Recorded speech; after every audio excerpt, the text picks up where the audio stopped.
Rima ele o taloni, agape ai o pao imiti, uai mate te mapeo hi, kaikula moa ai amanaki. Ile kokitani kuo te vai, kapo elotoni e me apaka mamahi, a e te opate weri kakala.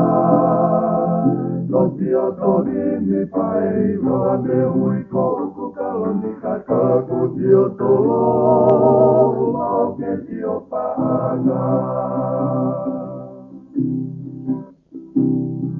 Le hange hari le tume mai, e kumana tua au teiti, tukulaki e opa i kai o ti, kiti o popo ngala riwani.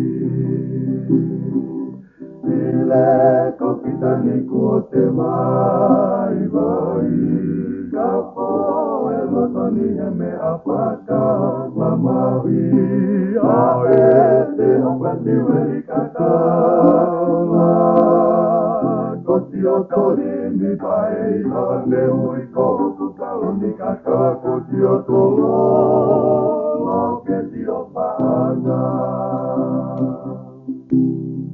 Nukoto ke mohe o kumohe ngā, kai taupanganga tua tiroana, e rito ilo te rehae wala, ke te tākai mai hapo apa. Nukoto ke mohe o kumohe ngā, kai taupanganga tua tiroana, e rito ilo te rehae wala, ke te tākai mai hapo apa. Ile kokitani kuo te vai, kapo e lotoni e me apaka mamahi, a e te opani weri kakala. Koti o tori mi pai, rane ui kohuku kaloni kaka, koti o tolo, lo keti o paanga. Ile kokitani kuo te vai, kapo e lotoni e me apaka mamahi, a e te opani weri kakala. Koti o tori mi pai, rane ui kohuku kaloni kaka, koti o tolo, lo keti o paanga.